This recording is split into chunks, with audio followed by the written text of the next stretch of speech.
I'm Midnight Agent Raw. And I'm Okame. We are the Super Media Bros podcast, and we are founding members of the OddPods Media network. This episode of the Super Media Bros podcast is brought to you by Manscaped. Is trimming your bush similar to reenacting a horror flick? It's Friday, midnight, circa 1986. Sudden itch in your shorts wake you up. Your bush has come out of control. What do? You look up and you look at the bathroom and hoping to trim it down just a little bit. A red, ominous glow comes from the bathroom, inviting you in. But you remember last Christmas, the trimmer you got from your aunt. She saw your bush floundering out of your shorts. You walk closer and the heartbeat in your chest gets louder and louder. The blades, they are rusty. The battery is almost dead. But somehow you must tame the mane.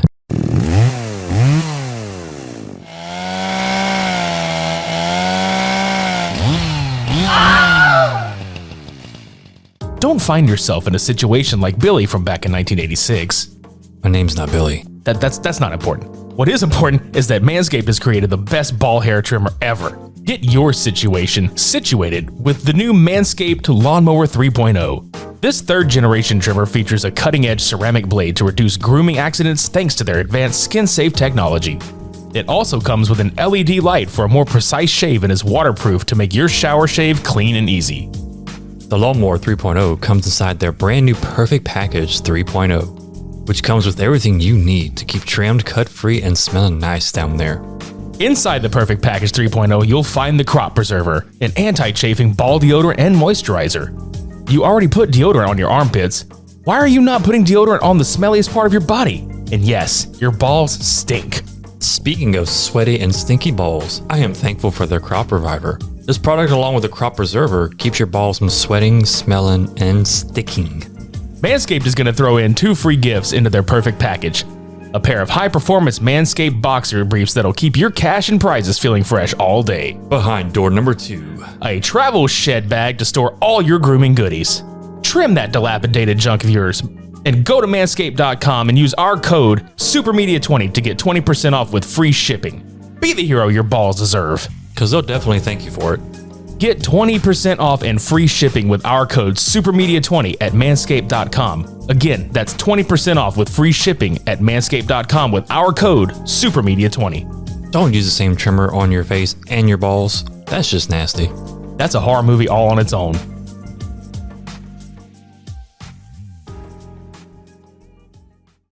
Hey, this is Russ. This is Kyle. This is Michelle. From the Infectious Groove Podcast. Join us every Monday for the most fun you can have with a music podcast. The Infectious Groove Podcast uses a positive and fun approach as we take time every week to share our jammy jams, then dig into a thought-provoking topic discussing all decades and genres of music. You can find the Infectious Groove Podcast on all major podcast platforms, or you can head to infectiousgroovepodcast.com to find us there and subscribe. We might have a controversial opinion here or there, but we always have fun with it. Oh, I'm sure I'll say something dumb. Subscribe to the Infectious Groove Podcast, part of the OddPods Media network.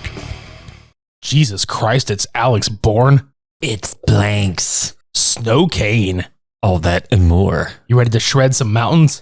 It's about to get slippery here. Super Media Bros.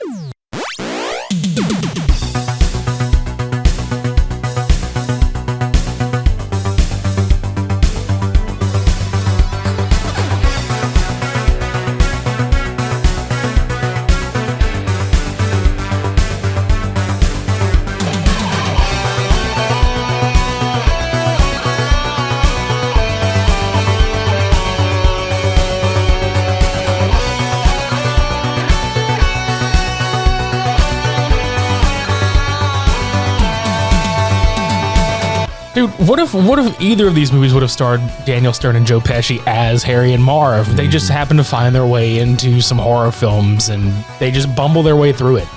All they wanted to do was steal shit. But steal. Mm-hmm. But Steal buns. Because when you fall on your ass, you need buns to steal. Welcome to episode 168 of the Super Media Bros podcast. I'm Midnight Agent Raw. And I'm Okame. We're back with Cult Cinema Showdown 71. Goddamn, 71 Cult Cinema Showdown episodes, sir. And this is a cold one. Goddamn right. It might be spring right now. Summer may be fast approaching, but god damn it, we are going to pack our bags and head for some snowy ass mountains. We have a bunch of cold. Brother, may we have a munch of cold? Brother. We have Shredder. And no, not James Avery. No. Or Kevin Nash. No. That's Super Shredder. Yeah. And Iced. Jesus fuck. Iced versus Shredder. Now you may be asking yourself, what the fuck are these movies? Well, we're about to find out together. But not really, because we watched this already. Yeah, exactly. Some of you might, but... So we found out together. But if you'd like to watch these before you listen to the rest of this, go to YouTube. They're both on there. Just fucking do it. Pause this shit and go do it. And then come back. Which one do you want to start with? I'm already on Shredder, so... Let's start with Shredder. Turtles. I mean, that's the wrong movie. That's the wrong fucking movie. Dude, so I didn't realize this. Okay, so you pointed out, was it Scott Weinger? I hope that's how you say his name. I didn't realize until just a while ago, and this is how stupid I feel about it. This is the voice of Aladdin. Yeah. Do you trust me? Right? Well, he's going to show us the world of breaking into a ski resort with other people and mayhem ensuing. He's slightly dickish in this fucking film. Like, not so much that you can't tolerate it, but he has a bit of an attitude at times, which eventually is understandable. Right. So basically the movie opens up with this dude just shredding downhill, but then he gets shredded. His fingers get cut off and his head almost comes off with this really tight wire. That had to hurt so bad. But I would say he barely felt anything. I mean, he was probably freezing, so he barely felt anything as is. Wasn't it the guy that got decapitated, but not all the way? Yeah, that's what I'm saying. Like, he just lays over and blood. I mean, I would say it a splitting headache, but it was definitely not in his head. It was pretty much his neck. Just if you want to know what strep throat feels like. Strip throat. Yeah, look at this guy. Fuck, dude. Give this man a lozenge. A lozenge. A lodge. A lodgins. A Kenny Loggins. Kenny Loggins. Robert Loggia, but Loggia. I mean, there's plenty of logs everywhere. There's trees. That's right. But yeah. So after that happens, we cut to Kimberly, who is going on a trip to an abandoned ski resort that her dad is going to be purchasing with her boyfriend, Cole. Aladdin. Just call him Aladdin. Right. Her cousin Pike and their friends Skylar, Robin, and Kirk. Now, there's really not a whole bunch to this fucking movie. All we know is Kimberly's a horny fucking bitch. Yeah, like... And I can't stand her. Obligatory nude shower scene. And she's got lingerie laid out on the bed, which, I mean, spoiler alert, she's a cheating ass motherfucker. So she's showering. And Cole just scares the shit out of her. With a rose. I mean, this is the wrong fucking movie. You know, he was Aladdin. I mean, Tommy Wiseau's character, Johnny, scares the shit out of Lisa with roses every day in the room. These are for you. And he just walks in. This is for... Oh, because she smacks it and kills it. She takes the whole damn, like, flower part off, and he just stabs her, like... Not stabs her, but just shoves her with the stem and shit. Pricks her. Because she's a prick. Right. But yeah, so he thinks it's going to be like this romantic getaway, but no. She has, like, every one of her goddamn friends and shit join the fun, and they... So this car ride, okay? Skylar has this camcorder and he's filming everything. So this is almost like found footage and a slasher rolled into one, but not so much the found footage thing. So he's being annoying in the car and causes one of the girls, I don't even give a fuck who it is, to spill coffee all over their fucking expensive sweater. It was Robin, I think. Yeah, and it makes me laugh because they pull over this gas station called Husky's and she just hauls ass out of the Jeep with no shirt on in the fucking freezing cold to the bathroom, which is the cleanest goddamn gas station bathroom I've ever seen in my fucking life. I mean, in the middle of fucking nowhere. I doubt that. I mean, that's probably why it's clean, because there's nothing more to do. Like, the clerk is just like, I guess I'll fucking clean the bathroom again. Or everybody goes shit in the freaking snow and just cover it up. Yeah. Freezes over like a rock. Look at the latrine in the back. Also, let's not forget Skylar's very bad ADR in this film. Yeah. Because there are clearly two different tones or two different people talking in this film when it comes to Skylar. One is just this very like, like, yeah, dude, like, yeah, he's just really high pitched, squeaky, and then it kind of tones down, but it's very muffled on other instances. And I can't stand it. It's almost like when he has a conscience or he has like a toned down moment and it's like own personality, he sounds normal. But when he's hyped up, the ADR just clearly comes in. It's like, yeah, dude, yeah. Yeah, he's pretty intense. So at this gas station, the girls are like talking about whatever. And they run into this dude named Christoph. From Europe. Yeah, and Kimberly just invites him along. But I had to laugh because when they get into the Jeep, it looks like there's blood on the back of the Jeep, but the Jeep is red. So you really can't tell the fuck. The film tries to point suspicion at Christoph. I was like, He painted this Jeep red with his blood. Random stranger comes in. Who's the killer now? We wonder.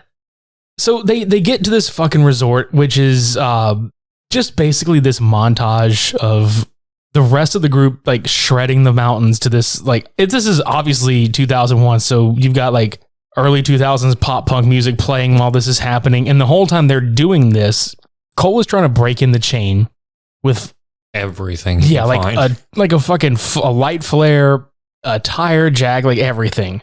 But he gets in. And then it just kind of the movie just kind of goes to shit from here. So it's a bunch of partying at this resort. This cop shows up, Sheriff Tony, and the girls like grossly flirt with this old man cop while he squeezes their asses, and he's like, "Oh, I gotta take you all in." And then Cole's like, "Nah, you're not gonna take us in." He just slips him some money, and that whole typical shit. "Oh, you can't stay here. It's all the murders and it's haunted and blah blah blah." But this 20 will definitely tell me to turn away. Reminds me of The Mask. When he's like, "Perhaps you've heard of my friends Franklin Grant and Jackson." That's pretty much what happens. It should have been a line when he's giving the money. It's like, "Do you trust me?" Yeah. What? Do you trust me? Let me buy you the world. Yeah. I can buy you the world. Shining, shimmering Benjamins. Jacksons. So the guys go to this local bar to get beer. And I forgot to mention, like, when they're driving to this place, they yell at some dude, and it looks like he's in this giant, like, snow sweeper looking fucking grinder thing. Yeah, it looks like two drums that have, like, the spirals on it, and they push out the snow as the driver goes through the piles. He's basically going, like, 2 miles an hour on the road, and they're literally just harassing this guy on the fucking road, just being obnoxious as hell. Right.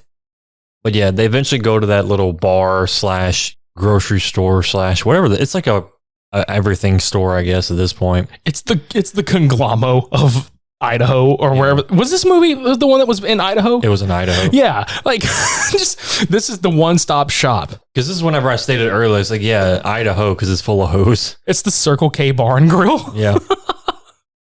But all while Aladdin was basically trying to get his food and everything like that, or all the party snacks, I guess you can call it at this point, Skylar catches the eye of some redhead across the way, basically giving him the I'm interested look, which comes into play, which he swears up and down through this whole fucking film that she's this angel, that the best thing he's ever seen and all this other stuff. Because pretty much in the beginning of the film, every girl that he came across was turning them down for anything in general. Like, all the girls in the group were just like, "Man, you're a fucking loser. Just stop."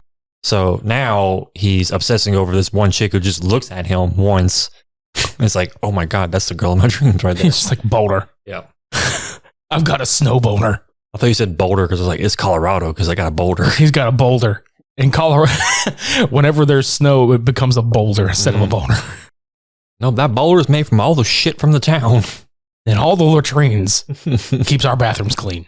It's like a pumice stone. It's so I get the grout out. Reminds me of that pumice powered lava, the fucking soap bar. Mm-hmm. They have their own version up there in Idaho. It's made of turds. Pumice power iceberg, ice turds. Plum ass power. Plum ass power. If it's plum, I don't know what the fuck they're eating up there. Yeah, no shit. So anyway, they go back with all this shit to the cabin or whatever the fuck they call it. Because this thing is run the fuck down. It doesn't look like any typical cabin. I want to say it was like an old bar at one point. Yeah, because it had like a stage and it looks like a little dance area and shit. So it's like Cowboys. Pretty much. For all you locals out there. So at one point, Kristoff actually has visions of shit when they're snowboarding, and you're just like, wait, what the fuck is this? And then you're like, plot development here. Could he actually be the killer? Possibly. Well, we see this, what I call the skier in black, because the dude is just dressed to the nines. I don't know why my mind went to that lady in red, skier in black. I mean, pretty much. One of the guys in the group used to be this like silver medalist snowboard that Skylar is just like gaga over. It was Kirk. Yeah. And then at one point, like they get freaked out because the sheriff mentioning like all the murders and all this bullshit. So Kim eventually tells the story of the little girl that got killed there and the killer vanishing years prior. So the group starts to get unhappy about being there and like, it's bad karma and blah, blah, blah. And right then they hear a noise outside and nobody wants to go out there except for Cole and Pike. And Pike very obviously has a crush on Cole, which I think is kind of ironic considering like that's her cousin is dating him, but I think she just deep down knows her cousin's a piece of shit. Mm-hmm. Well, man, at one point he had some kind of like a little fit with her about something. She pointed out, it's like, I don't know how you deal with her, basically. Right.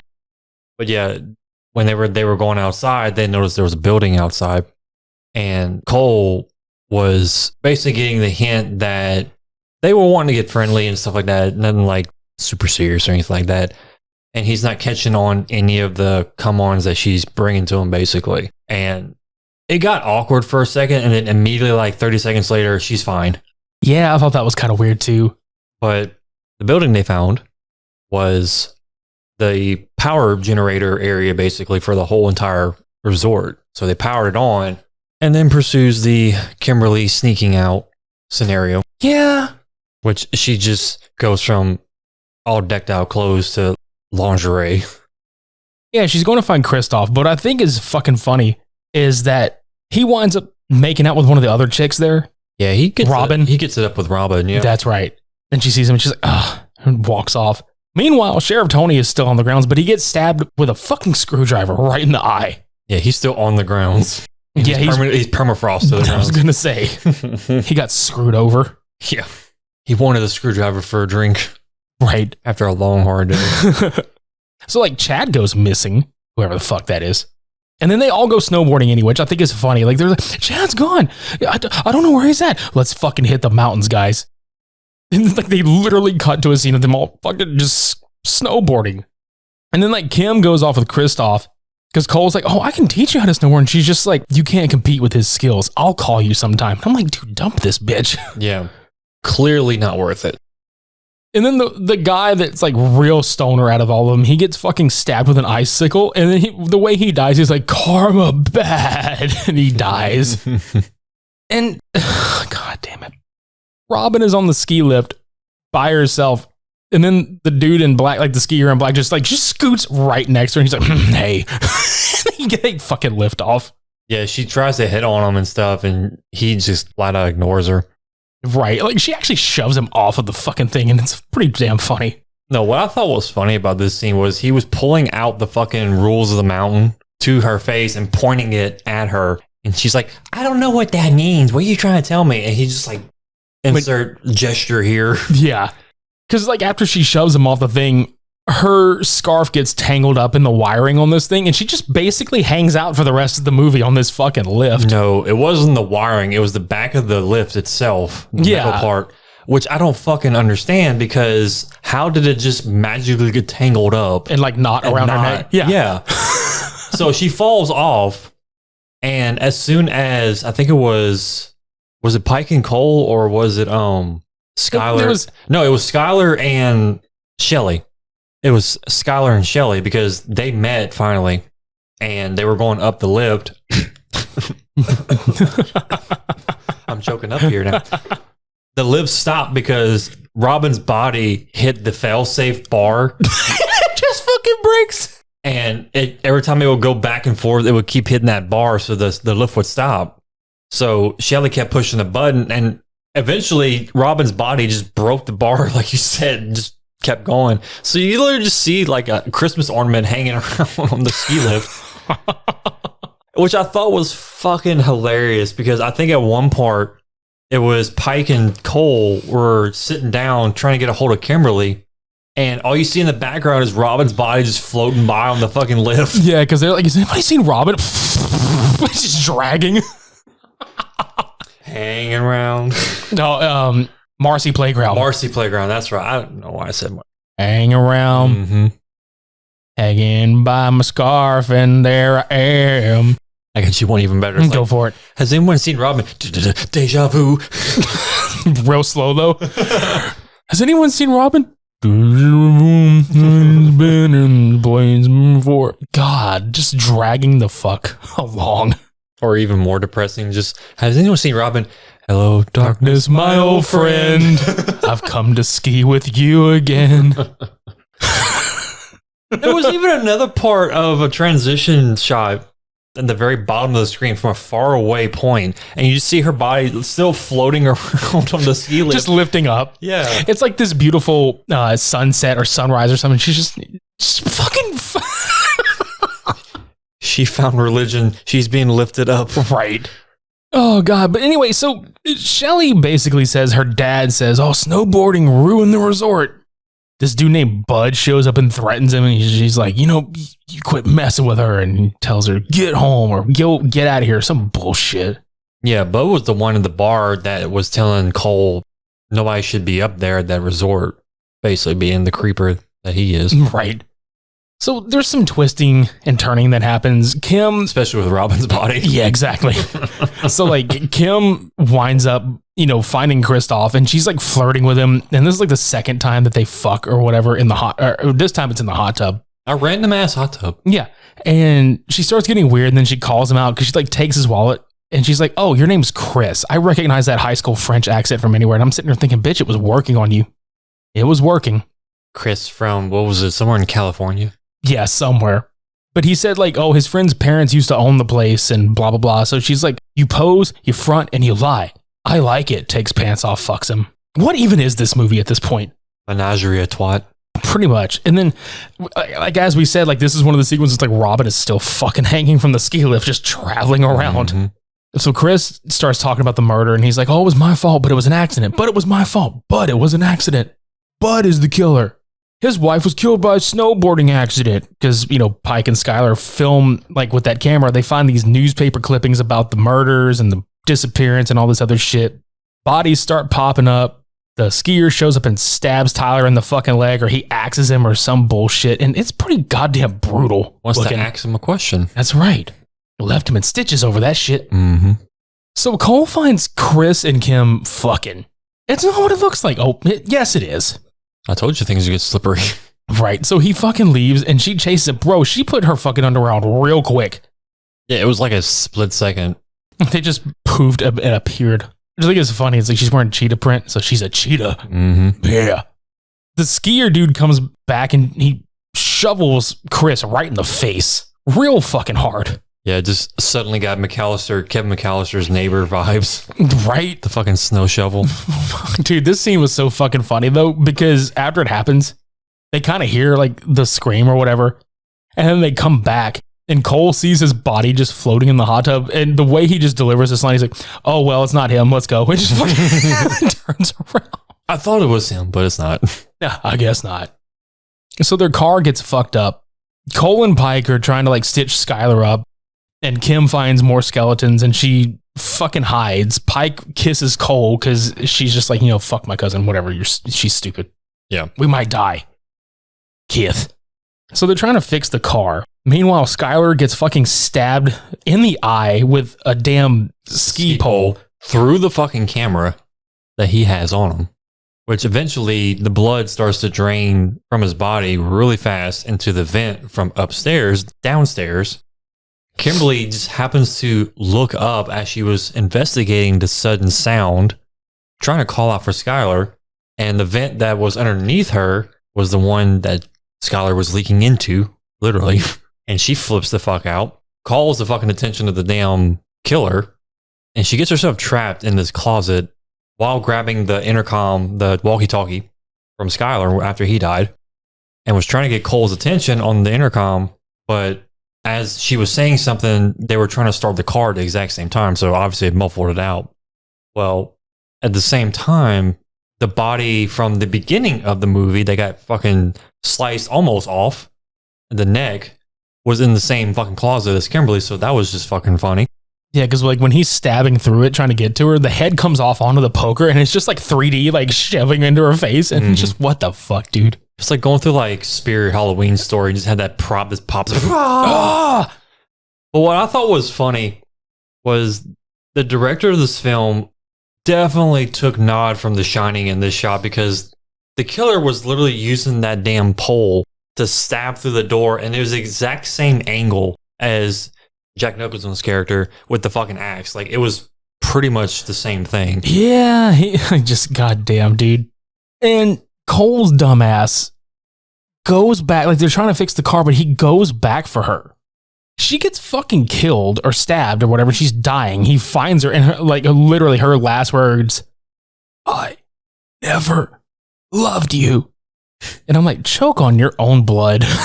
Just die already, dude. But he gets trapped in the closet. Yes, he does. Not in that way, but No, the killer like shoves a wardrobe or some kind of like metal table or something to block the door, all while the killer is now going after Pike in the fucking car. I'm not gonna lie. Okay, sometimes movies get us, and sometimes they get us. Pike tries to run him over, and she winds up crashing the car and presumably dies. He drags her off, and like Cole finds a lot of these bodies, and they're making snow angels. Like they're laid out in the snow, like as snow angels. And this is where he loses his goddamn mind on the ski lift, talking about his irresponsibilities, just yelling at nothing, dude. Like, he literally grabs his snowboard with one fucking foot in it because the killer like messed it up originally on one side, and he's just like yelling, "I am definitely being like it was some kind of line he was saying. I don't remember exactly, but it's like, I'm definitely being irresponsible right now. Look, I'm not following any rules. I am being unsafe." And we were just like laughing our asses off. It was like, we should just recreate this whole fucking scene and just come up with the most irresponsible things we can possibly do. Right. In this situation. It's like, yes, I did not use a condom and I'm full of STDs. I have no rubbers for my dick. I do not want to pay child support. I am driving without a license. That's how I got here. I have no insurance on my vehicle, and it's not even my vehicle. How about that, Mr. Killer? I accidentally stole a Snickers bar from the Huskies. Oops. Because I'm feeling pretty slim right now. It was already open. I mean, who was going to pay for... Oh, it's a turd. I was about to say that. Damn it.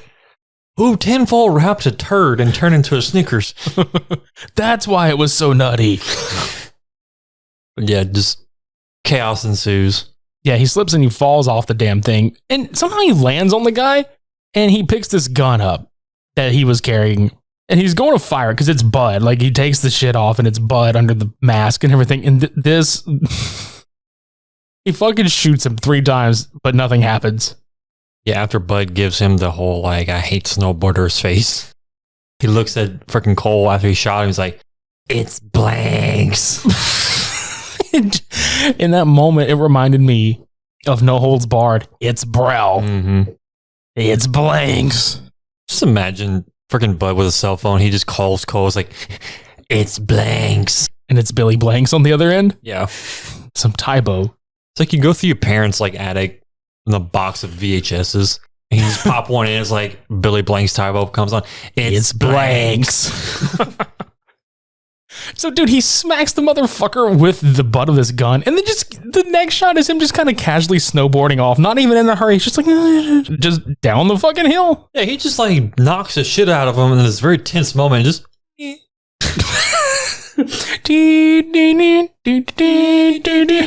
snowboards away. pretty much. He's like, I'm snowboarding this. So he's chased by him on the fucking snow sled. Well, Bud gets decapitated by the wire. Like, I guess the same wire from earlier. Yeah, and then Cole's like calling for help on the fucking radio to no avail. So what does he do? He goes back to the bar. Is it even filled with people, or is No, it just... it's actually empty right now, and he's trying to call on the payphone. That's right. Yeah, because I think we were just sitting there like joking because it looks like the most country ass place in the world. And he's fucking sitting there. I got friends in snow places. What the fuck, man? But Bud. the end of the film here, Cole goes out the back door after coming out of the closet. Come to find out, it is completely blocked off of snow. I mean, it was like 7 feet off the ground Yeah, it's like this giant trench. on both sides. And lo and behold, there's the fucking snowplow. Snow and behold. Yes, snow and behold. Yes. Right in front of him. And he thought that he got away from the killer. Oh no, the killer is activating the plow. And who is going to plow him, you ask? None other than Shelly. It's Shell. And yes, she's pissed because her mother was killed by irresponsible snowboarders. There's a death to snowboarders bumper sticker on this thing. So our boy's about to die, but holy shit, Pike is alive. We thought that bitch was dead. And her gun did not have blanks. No. Because she shoots Shelly and then Shelly falls into this sweeper and dude, she gets obliterated. Yeah, she gets wood chippered into pulp. Bruh. And it was so funny, like how fast she got sucked into the vortex and just bloop. And we have a few questions. The Jeep is there, but how is the Jeep there? It looked completely just fucked. Well, not only that, it was on fire the last time. Like part of the damn like hood was on fire. So how did it turn on and function like a normal van or Jeep or vehicle? And the movie just ends. Yeah, Cole and Pike they're there. The end. That's Shredder. They're stuck in Idaho. Let's move on to Iced. The plot follows a group of friends mysteriously invited to a ski resort where they're stalked and murdered by a masked killer. Gee, didn't we just talk about this movie? Pretty similar. All right. So the movie opens on the still shot of this fucking T-posing fucker about to ski. Iced. Yeah, iced. These two guys named John and Jeff are fighting over this chick named Trina at the ski resort. And they're like, oh yeah, well, let's fucking race. And the winner gets Trina. I thought it was Corey. I don't know. It's somebody. Yeah, it was Corey and Jeff because Corey was really getting close to Trina. And apparently the whole group was just idolizing her so much. Like she's the prime catch of the group. Corey was getting aggravated with Jeff because Jeff was just an obsessed little peon. And they basically challenged Skeed to see who would win Trina. Challenge pissing. Yeah. Big Bill Hells. Well, Corey obviously won, which I think he cheated a little bit because he stepped on Jeff's foot or his ski or something. I think that's what I saw. He turned around and he said, "You okay?" And he didn't respond. He was just, having his little fit and shit. So obviously, he lost. But yeah, pretty much the rest of this montage is how much 80s can you pack into like next 15 minutes? And it's yes, that's the question or the answer to that question. And there's a whole lot of conversation going on. Corey is getting really close to Trina at this point in their room. Jeff comes barging in saying like, "You're my woman. You're always been my woman." And Trina's like, "Look, dude, we're just friends. Fucking stop." Corey like gets all his nerves and tells him to fuck off. And Jeff just loses his shit at this point, more so than normal. Dons the iconic blue condom looking fucking skiing gear, the orange goggles, and proceeds to go ski one last time. But that one last time was foreshadowing. At a rocky end. Yeah. He just oofs it so hard on top. Oh, dude. He fucking... Let's be honest. Eddie Guerrero frog splashes the shit out of this pile of rocks and just dies from internal bleeding. Which I'm pretty sure might have been just a big turd, like pile. But yeah. It's from Idaho. Come see this authentic Idaho turd. We imported it here. But it looked funny though, because during the race, like, Jeff's wearing like this all blue suit, and is this Mortal Kombat? I just want to know. Everyone's mortal here. Obviously, because Jeff ain't fucking God. But yeah, so Jeff dies. That's just this happy fucking music, and it's 4 years later. And this is where everybody in the group from back then is all driving to this new resort called Snow Peak. And they've just mysteriously been invited with this piece of paper. It's like a timeshare. And they're like, oh, John and Diane are going to come visit. John got a PhD in pediatrics. And Eddie gets this same letter too, but he looks like John Oates. His car breaks down And if any of you guys remember the Austin Powers scene where, is it Michael McDonald, like the comedian that plays that security guard dude? Like he's about to get run over with the damn steamroller and it's like way far away and he's like, no! And he has ample time to get away. So did Mr. Oates. But no. He sows his oats. Jeff has a fucking, what was it, a steamroller? Yep. Yeah. Just fucking ketchup packs his ass. Because like, it's literally like if you step on a ketchup packet on the ground and it just splatters behind it, that's pretty much what it looked like. Yeah, I mean, we presume this is Jeff. It's same fucking ski suit, same goggles, same everything, same pissed off look in his eyes. He's probably still actually drunk. Yeah. We already had our suspicions here that like we think it's a ploy by whoever the killer is that's inviting all these motherfuckers. Spoiler, we're correct. Yeah. So at the resort, Jen checks out the bedroom and this dude named Carl surprises her, I guess, who used to be her dude back in the day. And the real estate dude, Alex Bourne, is Jesus Christ. Jesus Christ, this is Alex Bourne. So he's supposed to come, like, have a meeting with everybody about the timeshare and all this bullshit. Apparently, like, at one point, Alex has this vision of finding Jeff after the accident. So the plot thickens. Jen keeps, like, making these, like, oh, I'm just waiting on Eddie to get here. Like, bitch, he's deady now. Oh, man. So John and Diane arrive, and John winds up finding a newspaper clipping of the ski death, like in his drawer in his bedroom. I mean, foreshadowing much? Come on now. Which eventually he blames Carl for it because obviously Carl's the prankster in this whole group. Right. But before he does that, Carl has this really vivid cocaine dream. He's doing some different snowing of his own. Yeah, because apparently he's like a salesman or this big time business salesperson. I don't know what the fuck it is, but he makes so much money that he just wastes it all like Wolf of Wall Street on fucking cocaine. Dude, I'm telling you, it's like goddamn cocaine. But yeah, he has this big dream about him and Jeanette in the bathtub. And he wakes up from this little fever dream. John walks in the news clipping, blames him. Come to find out, Carl has a gun. He's flipping out because like, oh, I'm just making sure nobody fucks with me. It's protection. Yeah. Better than condoms. This does not fire blinks. And then Carl decides to flip the vanity mirror sideways and then do some more blow. Just rails that shit, man. Like he doesn't even like cut it up. He just drops the whole fucking bag on the mirror. Just, oh. I mean, we didn't see that happen, but that's pretty much what was implied. You already know. Trina is always working out, dude. You pointed this shit out because it's funny as fuck. Yeah, so the girls are all preparing dinner while Carl and Corey go shredding on skis. And every time Trina is doing anything, she is working out. She's either doing like leg aerobics or she's lifting a weight, like a pound, not major weights, just like those little, like a chrome little weights that you get for like aerobics. It's pretty much just that. She could be jogging in place the next minute or doing jumping jacks or something. We don't know, but that's the stigma of her. She's a workout buff, and that's pretty much why everybody pines over her. Right.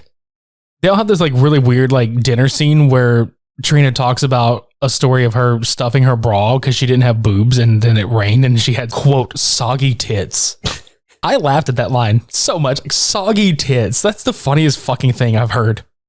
But like this dinner kind of brings out everybody has like suspicions about, you know, what the fuck is going on and everybody's getting a little anxious.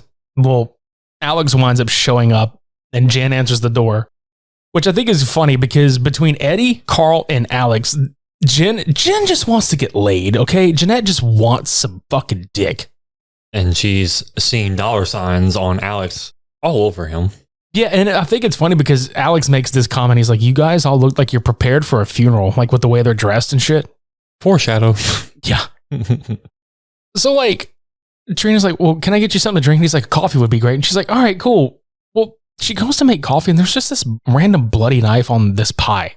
Another foreshadow. Yeah. It's not cranberry sauce. It's definitely not cranberry sauce. I love this next scene though. Because Alex is like, well, I think I'm going to head on out, blah, blah, blah. And Jen's like, well, why don't you just at least stay till it stops snowing? And he's like, well, it's going to snow all night. And she's like, I know. Not subtle. Right. And so they're like talking in front of the fireplace, Jen and Alex. And she's like, you must love it here. And he's so dry with this response. He's like, yes, it's nice. It's like Cole from the last one. It's like, oh, it's not him. It's not. Nope, it's not him. But now she is having these vivid daydreams of them fucking in the bathtub. So they start making out right there.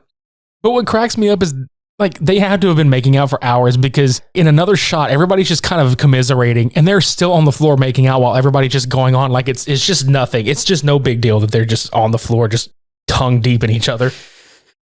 It's like a pickup shot. What is the scene before that? It's like, oh, we should do that again, but put that before that happens. Y'all just keep on going. Yeah. Fuck it. No, literally. Fuck it. Then there's like a phone call for Jen. And apparently she's saying that it's Jeff because the person on the other end says, I'm here with Jeff now. Or it's Eddie. Yeah, that's it. She thinks it's Eddie. She's like, did one of you guys play the joke, or who put you up to this? And they all look at Carl. Because why the fuck not? He's the one causing all the shit around here. It's gotta be Carl. Gotta be. And this brings up the whole newspaper clipping in the drawer. John presents it. And then Carl with his big fucking mouth just, oh, also I have a gun too. You want to tell them that shit? Just to let you know, I've got a gun. Yeah. Well, then John has to leave because he gets a phone call about this emergency C-section at his pediatric center. So he has to leave. And this is where the movie starts kind of getting into its stride. Diane's going to go with him. He gets in the car and he gets fucking stabbed in the back of his neck, and it comes out through the front of his neck. It's another ski pole. We presume it's Jeff. And then Diane runs, and then she gets grabbed by the throat, and she's about to get stabbed like in the throat through the mouth with an icicle. And then it just literally like right whenever he stabs her, it cuts to them like ice picking some ice cubes in the kitchen. Mm-hmm. But what I want to know, what we would like to know, is she was screaming so loudly, how did they not hear it in the house? The ice pick was very loud, apparently. What was that? Oh, it's just some ice. Okay. What was that? Oh, I'm just fucking Alex. Right. So I'm going to call Jeff Mr. Blue Man Suit, Mr. Sub-Zero, because this motherfucker is just setting bear traps, okay? He randomly just walking with these two large bear traps and buries them in the snow. Jen goes to the hot tub naked, so another naked hot tub scene. We should know by now where this is going to end up. It's literally like piece by piece, the same fucking transition from both films. It's the formula. Yeah. Never stray from the formula. Great death scene, though. Mr. Blue Man Suit just says, you know what? You need some music in your life. Just goes like Uncle Fester from the second Addams Family, just throws the damn, shocks her ass. Right, a shocking death. Yeah. Carl winds up grabbing his gun out of his boot. He's been drinking. He sees the guy outside with the lantern. So he goes outside.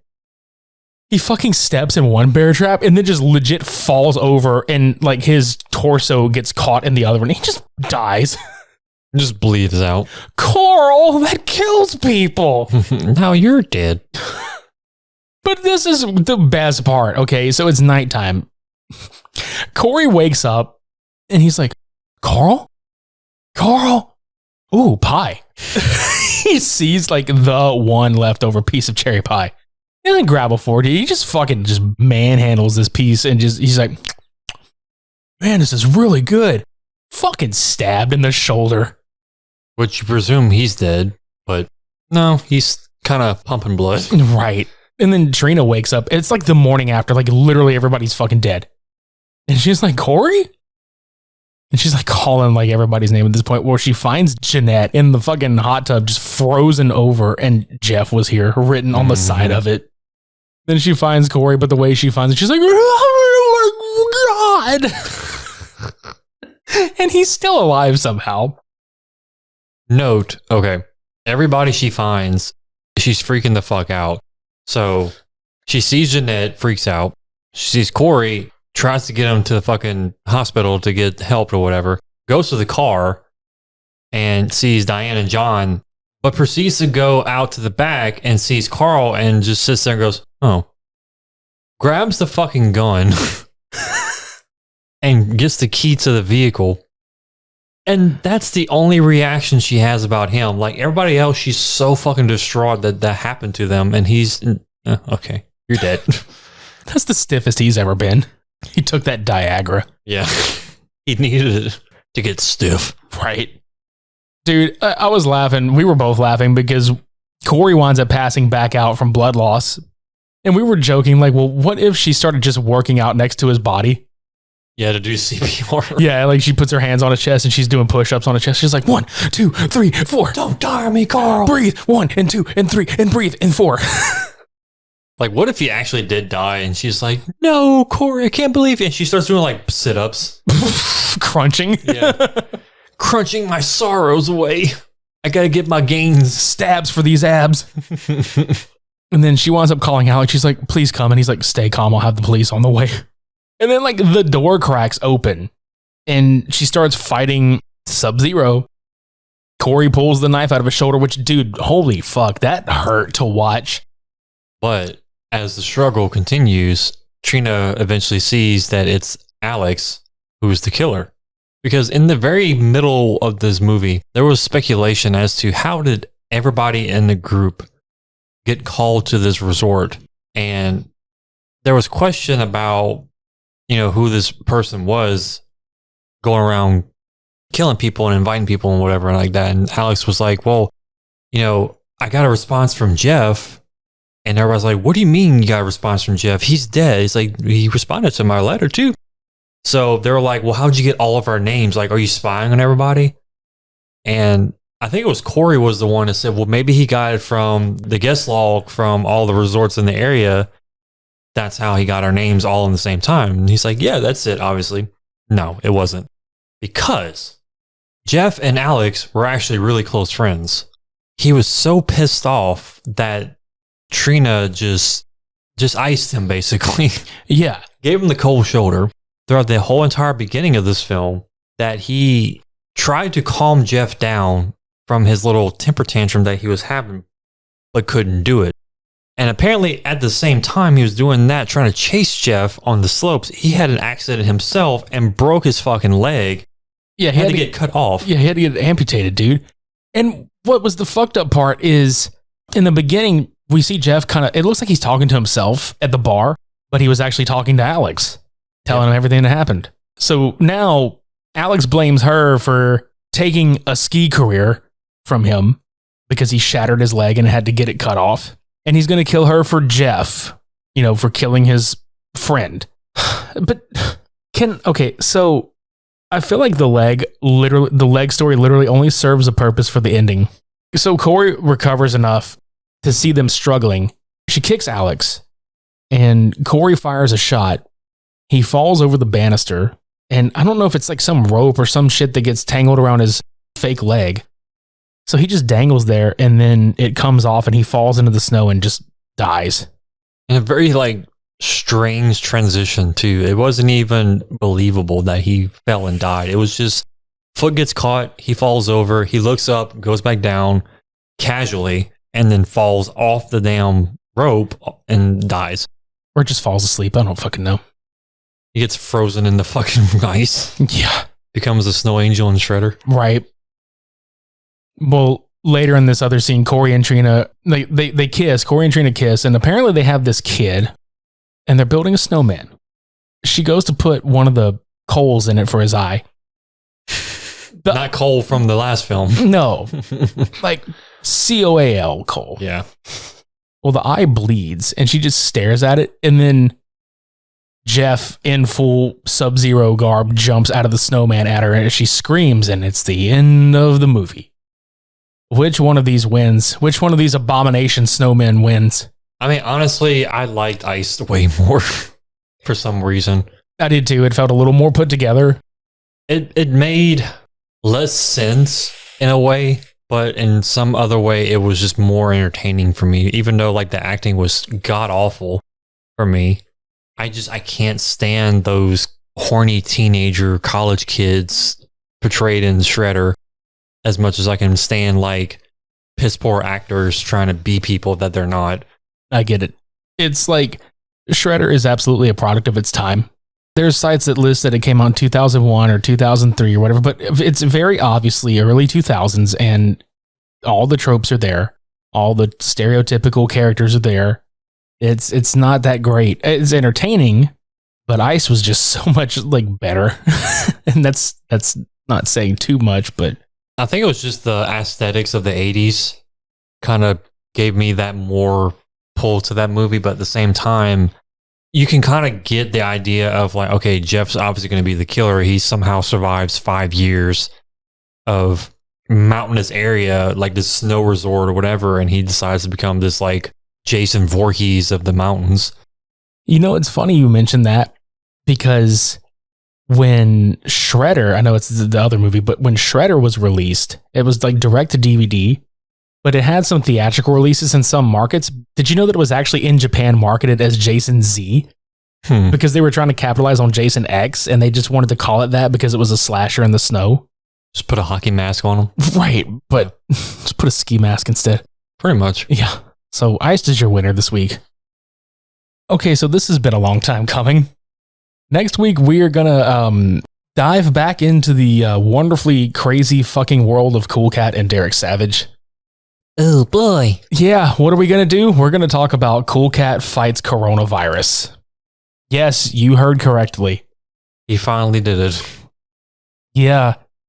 So, for those of you that have listened to the Jason Johnson interview or have followed any of our Derek Savage Cool Cat episodes, here, get ready for yet another entry. We're going to watch this 20-minute film, and I'm quoting film, and we're going to watch Derek Savage in 2 different suits portray 2 different characters with the same voice practically. Just one is a little bit gruffer. Oh, God. It's so terrible. I can't wait to talk about it, though, just because. Not so much talk about it, more of like, I'm ready to ream that dude again. Yeah, me too. SMB reams Derek Savage. Super reaming brothers. Pretty much. So yeah, be on the lookout for that shit. Go to supermediabrospodcast.com to listen to past, present, and future episodes. Subscribe to us on YouTube. Follow us on social media. Follow the other shows on the OddPods Media Network. Buy some merchandise from us. You know you want to. Stay warm. Get a sweater. You know, I forgot to mention, whenever Jeff put the mask on, very beginning, the black mask, I was like, Sub-Zero. Sub-Zero wins. That's why you should get a mask and just Do Sub-Zero. There you go. with our logo on it. There you go. I think that's all I have for this week. Yeah, I'm getting kind of chilly. Same. Same. So is my coffee. It's cold. Well, we're about to give the rest of this episode to Cold Shoulder. Thanks for listening, everybody. You're awesome. Like always. Yeah. This has been episode 168, Cult Cinema Showdown 71, Iced versus Shredder. Until next week, I've been Midnight Agent Raw. And I'm Okami. Skis on. Snow off.